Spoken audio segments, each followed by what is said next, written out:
remote part of Indonesia, known as the last paradise on earth, Raja Ampat has become globally recognized as one of the most stunning places, thanks to its limestone islands and majestic marine life. Raja Ampat, meaning four kings, is split into four distinct areas. Most people visit only the most popular region known as Wageo, but there's a southern region that we've come to believe to be even more beautiful. Misool is a truly untouched slice of heaven with the most captivating landscapes we've ever seen.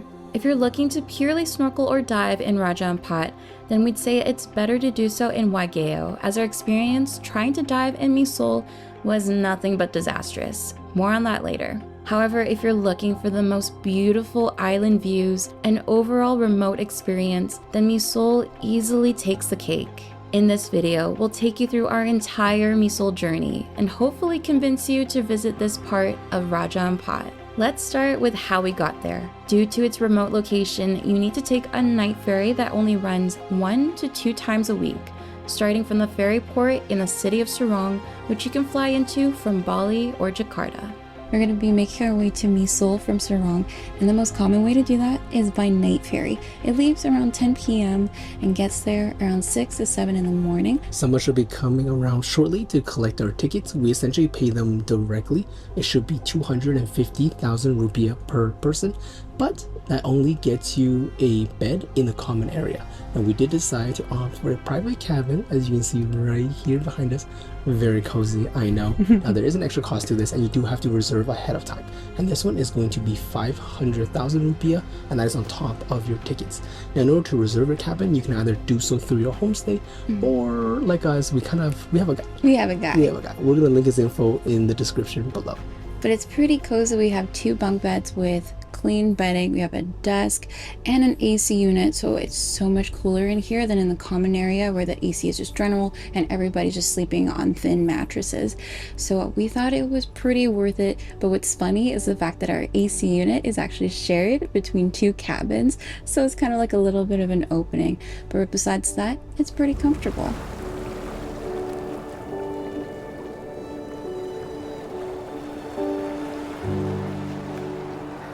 After pulling up to the ferry port, we waited as the locals unloaded the cargo supplies before we hopped off and onto our small boat transfer that we arranged with our accommodation. We marveled at the scenery along the way, and about 40 minutes later, we arrived at our first homestay, Yapap.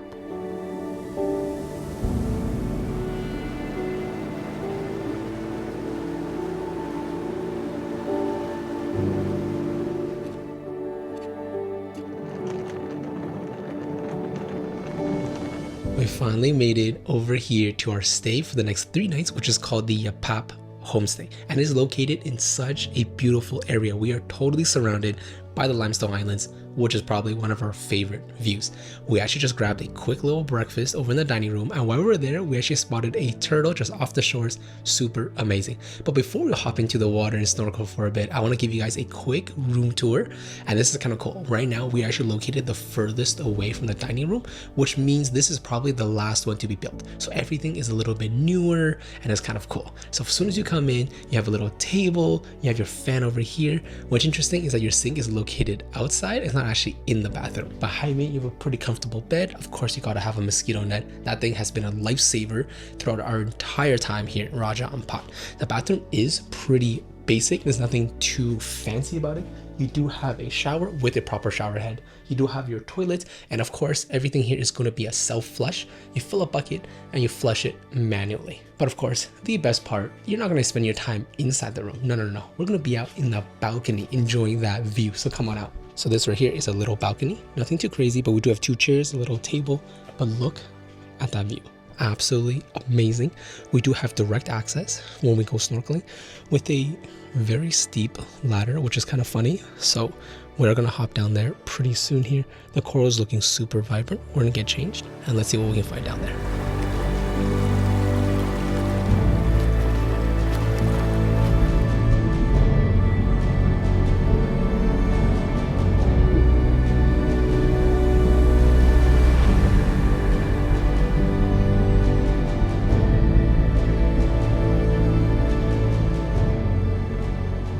Sadly, the snorkeling wasn't anything too special, but we got to still see some vibrant corals, nudibranchs, and a cuttlefish. But in all honesty, even this house reef is miles better than most other parts of the world. However, compared to what we saw at our previous homestays in northern Raja Ampat, it couldn't really compare. After snorkeling, we went to grab lunch, and the food is surprisingly good here, not only in its quality, but how much food they give you. At our last homestay on Cree Island, the food was seriously top notch, and I really didn't think anything else would stack up to it, but here, they kind of did.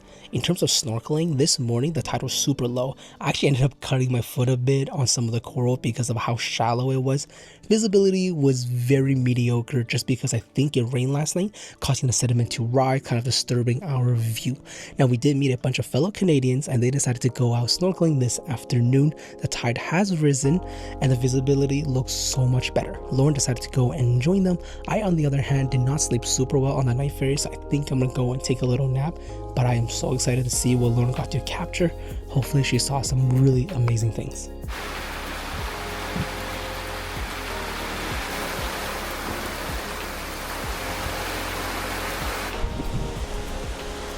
Look who finally made it back in the pouring rain. I actually can't believe they had to swim the last like 15 minutes in these conditions. Wow. So how was it? How was it? It was okay. We were looking at like very specific things. Like we saw a couple of nudibranchs and pipefish. It was really just like looking for stuff because the visibility wasn't great and it wasn't like abundance in coral. Current coming back, it was the worst. I didn't realize I had to do like swim meet out there. 200-meter swim meet. I, on the other hand, did take a fantastic nap and I did manage to fly the drone for a bit. And here in Misool, it's actually so beautiful with these crazy limestone islands. Wow, I definitely feel like I'm gonna fly it again, but obviously once that rain stops.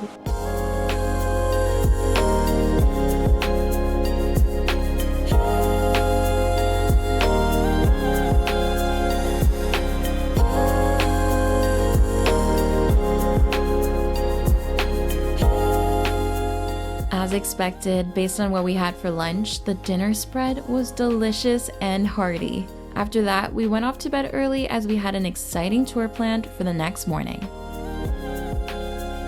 We're about to go and head off on our little snorkeling adventure. We did switch over to the GoPro because it's going to be a little bit difficult to take the vlog camera because again, we're mostly going to be in the water. Hopefully the audio doesn't sound too bad, but we're super excited to take you guys on our little adventure. Woo, let's go! The price of a tour will depend on your homestay. In Misool, they typically have 3 or 4 preset day tours at a set price, and you can split the cost with the other guests on your boat. So the more people you have, the lower the cost. After a solid hour-and-a-half boat ride with thankfully calm waters, we arrived at our first stop, Balbulol.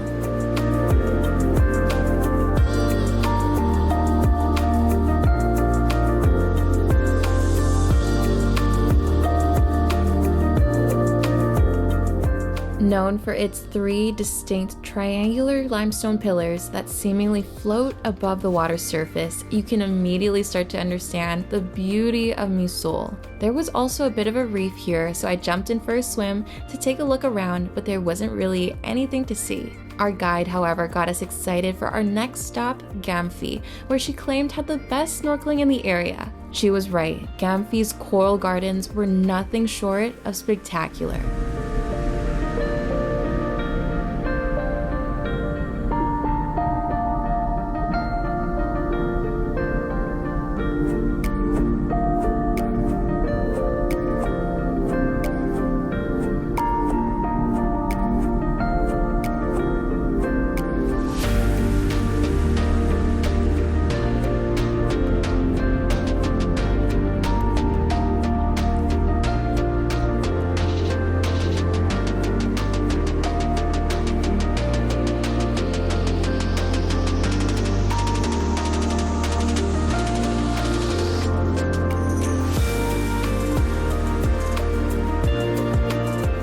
We finally made it to our lunch spot. I'm starving after swimming so much.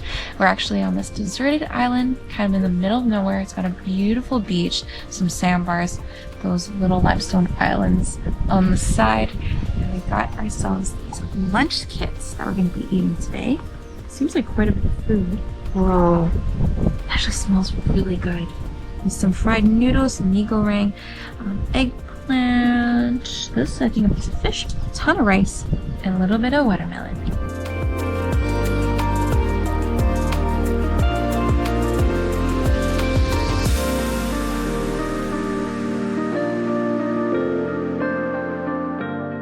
For our final stop on this tour, we visited a spot that really puts Misool on the map, Jellyfish Lake. We're not kidding when we say that this was genuinely a top 5 experience in all of our travels. How many other places on the globe are there where you can swim with hundreds of stingless jellyfish?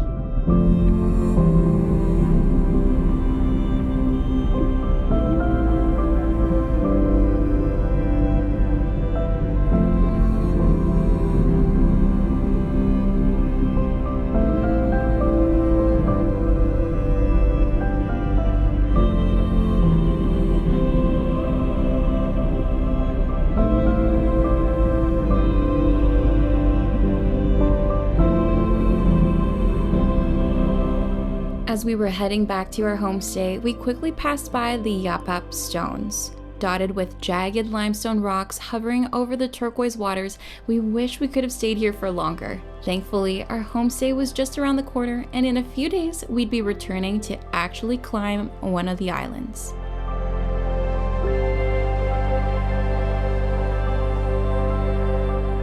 I've been hungry for a little while now, and that's because I got up super early so I can use the Wi-Fi, as I do have Starlink here in Yapap. Because one thing to note is that this happens at most homestays, the electricity doesn't run throughout the entire day. Usually it kicks in at about 6 p.m. until 6 a.m. So things like your lights, your fan throughout the night, as well as your Wi-Fi, all that kind of stuff is only going to happen from those hours. The day is looking pretty decent right now. There's no sun yet. Hopefully that changes throughout the day, but there's no rain. So we decided to do another tour. There are 2 major spots that we really wanted to check out coming to Misool. Yesterday we checked one of those off, which was Jellyfish Lake, and today we have something different planned. So I think the boat should be picking us up at around the same time. We'll grab a quick little breakfast, but we're super excited to head off on this tour.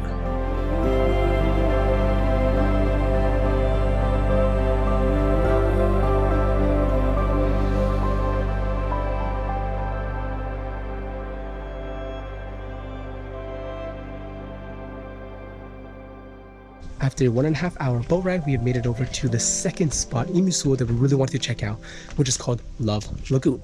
From above, you can see the shape of a heart. But to get there though, we do need to trek through for about 20 minutes, but it is stairs, so it's not too bad. It was an extremely sweaty walk up with more than a few broken stairs that had us sweating even more. But once we got up to the viewpoint overlooking the iconic Big Heart Lagoon, the daunting stairs were history.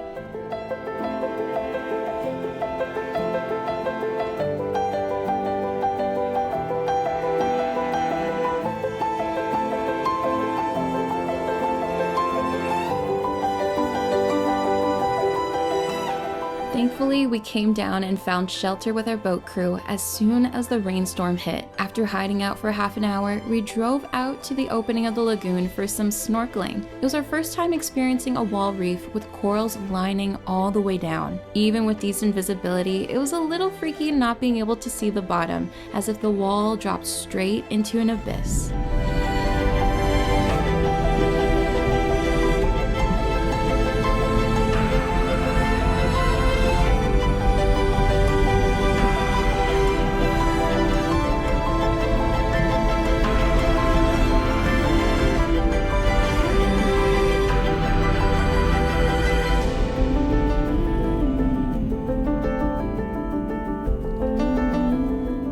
Came over to a beach in order to have lunch, and on first glance the lunch is exactly what we had on the last home, except instead of eggplant we have a little bit of carrot and I think some sort of celery. So honestly it's not too bad, but it is a little bit of a shame that it's pretty much the same thing. Also, this island is no longer a stranded deserted island. That's actually kind of nice. It was super peaceful. Here it's actually full of locals just living their lives, and so many of them were actually taking photos with Lauren, and I wish I captured that, but they were just obsessed with taking photos of her. But yeah, we're gonna enjoy our meal, enjoy the beach, maybe pop up the drone and see what we see.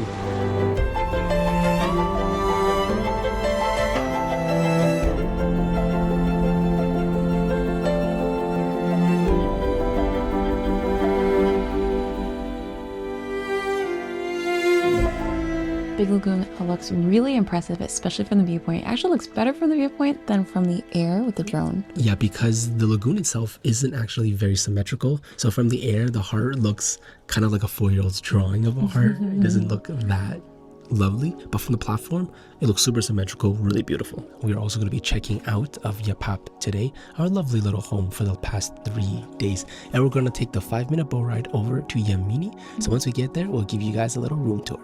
Here's our cozy little room at Yaminini Homestay. The only reason we came here was because Yapap only had a vacancy for half of our 5-day trip. To be honest, Yapap is a much better accommodation, not only in facilities, but also in food, staff, and management. But nonetheless, we were grateful to get the newest room once again. You don't even want to know the conditions of the other rooms here.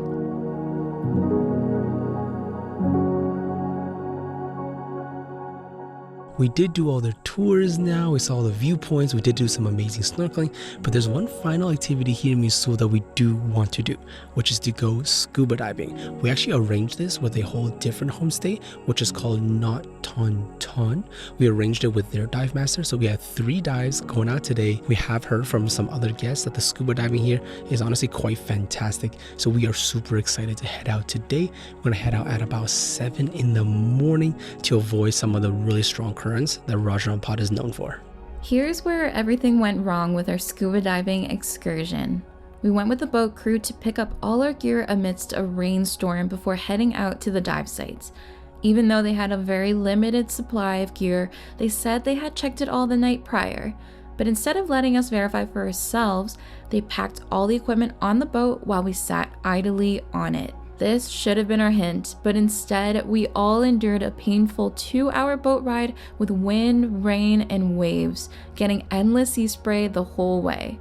Once we got to the first dive site, it turned out a few of the gauges were malfunctioning. You know, the device that allows you to see how much air you have? So what did we do? We said no way we're going through with this and turned the boat around just to get splashed for another hour and a half back to Yaminini. Our advice is, unless you have your own equipment, it's a safer bet not to dive in Misool. After that half-day misadventure, we just snorkeled around the homestay with our new friends.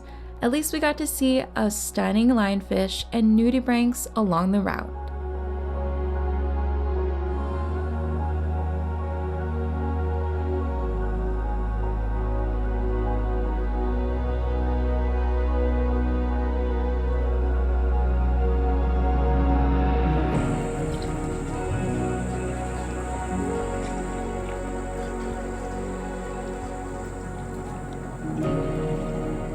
It's our final morning here in Misool, and not just Misool, it's actually our final morning in all of Raja Ampat. And before we need to head back to the port to catch our night ferry, there are actually 3 different viewpoints that are quite close to Yaminini, so we want to check that out here in the morning as long as the weather holds up. We just got to the docks for our very first viewpoint. We're here at Dapun Lol or Har Fat Peak. It's gonna be hopefully an easy trek up. I hear it's mostly stairs, and it's just us out here in the lagoon, just our group, so it's pretty nice to have it all to ourselves.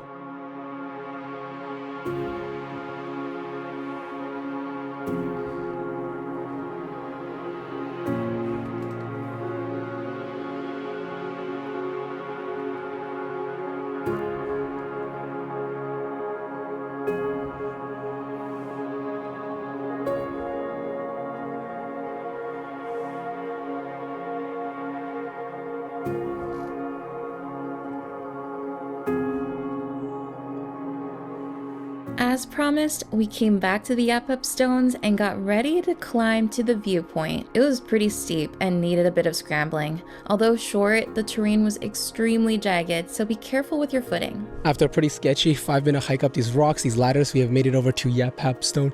It looks absolutely amazing in the sun. I think we're going to spend like maybe 15 or 20 minutes here. Fly the drone, take some photos. It's quite a beautiful spot.